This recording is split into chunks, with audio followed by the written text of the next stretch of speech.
Bienvenue à votre rendez-vous de tous les week-ends.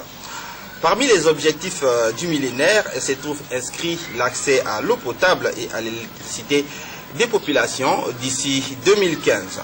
Et cette préoccupation de la communauté mondiale a été reprise en RDC dans les documents stratégiques pour la croissance et la réduction de la pauvreté. Nous avons cité DCRP en sigle et le président de la République n'est pas resté en marge. Joseph Kabila l'a traduit dans son programme du gouvernement comme l'un des 5 chantiers qui est l'énergie. Et qu'est-ce qui reste à la République démocratique du Congo de faire pour être prêt à ce rendez-vous dans ces temps? Une vision de l'honorable député Oscar Guéma de la circonscription de Lukunga à Kinshasa ce soir.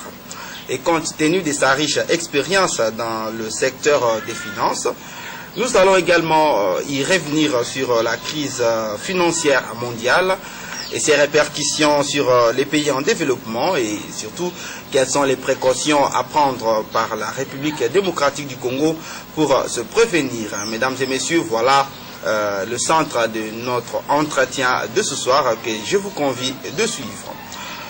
Honorable Oscar Guéma, tout plaisir est pour nous de vous retrouver encore sur ce plateau des températures sociales. Je vous dis bonsoir.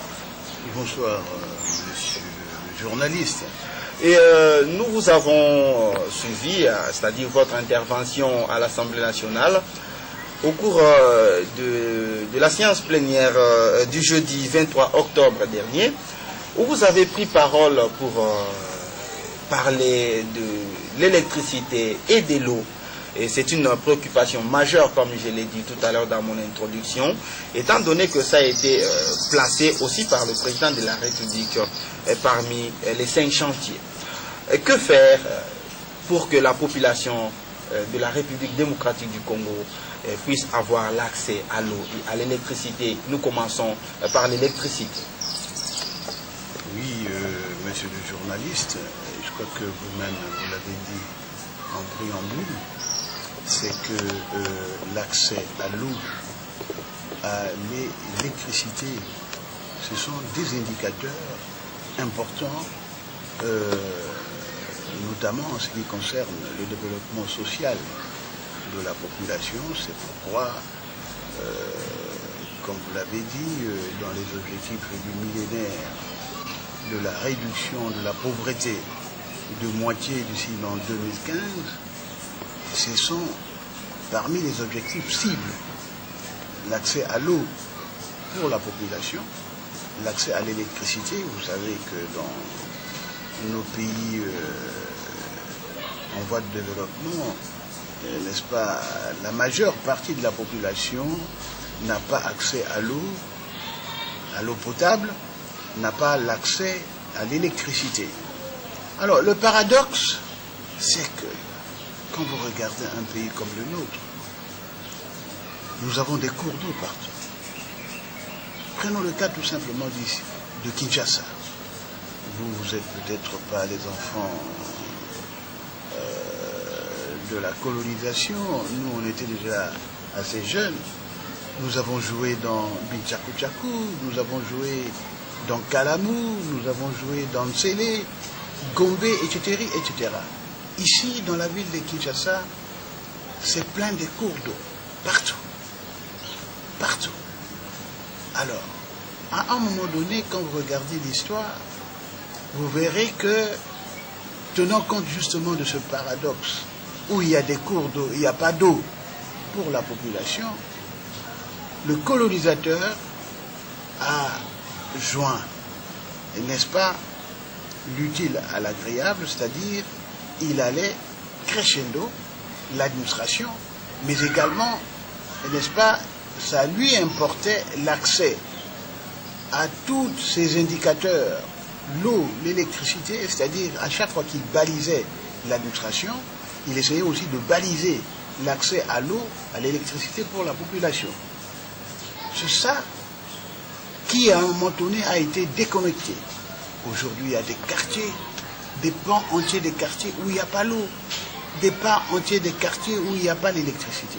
C'est pas normal. Donc l'urbanisation de la ville n'a pas suivi Et ne parlons pas de tout le pays. Et nous avons à notre disposition ces entreprises que j'ai épinglées, la Régie des eaux, la Société nationale d'électricité. Ils ont en charge ces services qui ont un impact social, concret, véritable. Et en revenant justement à la Régie des eaux, la Régie des eaux a comme rôle, et je l'ai souligné, le captage de l'eau, son traitement, son transport et sa commercialisation. Alors, épingler tout simplement le mot captage de l'eau, parce que les gens ne comprennent pas. C'est-à-dire, en faisant la comparaison avec les pays du Sahel, par exemple, comme la Mauritanie ou comme le Burkina, ce sont des pays du Sahel où l'eau est difficile à avoir. Et dans notre pays, l'eau est là. Donc l'investissement pour avoir l'eau est moins onéreux. Mais on n'a pas d'eau. C'est ça le paradoxe. C'est ça le paradoxe. Et je me dis, il y a quelque chose qui ne va pas. Et qu'est-ce qui ne va pas? C'est tout simplement la bonne gouvernance. Et qu'entendez-vous par la bonne gouvernance? Parce que c'est un concept qui est en vogue. Et que faire? Bien gouverner, et pour que la Régie des eaux, par exemple, soit à même de donner les meilleurs d'elle-même, cette bonne gouvernance. Mon ami, d'abord, pour pouvoir travailler, c'est comme quand vous êtes en train de bâtir une maison, vous devez avoir tous les ingrédients à votre disposition. Nous avons les ressources naturelles, les cours d'eau, comme j'ai dit. Il nous faut les ressources financières. Donc nous devons faire très attention parce que la Régie des eaux vend l'eau. Il faut que les fonds récoltés servent au plan du développement de la Régie des eaux pour donner l'eau, n'est-ce pas, à la population et à tout le monde. Donc, il ne faut pas gaspiller cet argent. Il faut que cet argent soit investi. Je suis certain que dans le budget de la Régie des eaux, il y a le budget de fonctionnement et le budget d'investissement. Ça, c'est une première chose. Ça ne suffit peut-être pas. C'est vrai que ce sont des entreprises, parce que lorsque vous regardez, n'est-ce pas, l'endettement de notre pays, le secteur énergétique, c'est le premier secteur qui a consommé le plus de crédits extérieurs. Donc, c'est la Régie des eaux, la SNEL, etc., etc.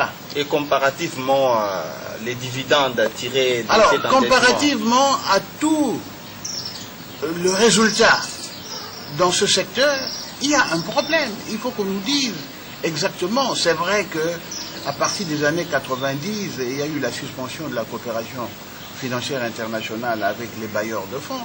Et c'est là où vous constatez justement qu'il faut soigner ce secteur parce que ce sont les entreprises comme la Régie des eaux et la SNEL qui ont souffert de cette suspension de la coopération. Donc les crédits ne venaient pas. Moi je me souviens que la Régie des eaux, la SNEL, c'était les bons élèves de la Banque mondiale, du Fonds monétaire international, de la Banque africaine de développement. Mais à partir du moment où il y a eu suspension de la coopération financière, ces entreprises ont souffert de cela. Mais qu'à cela ne tienne, maintenant nous avons repris la coopération avec ces bailleurs de fonds.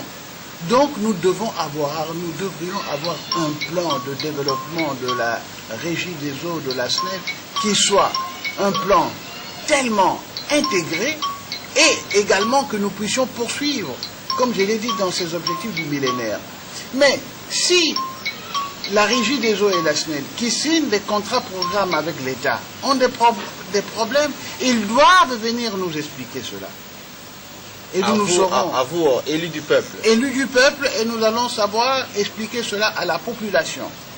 Mais, et puis, nous allons cadrer. Il faut absolument que l'État arrive à réguler ces entreprises-là.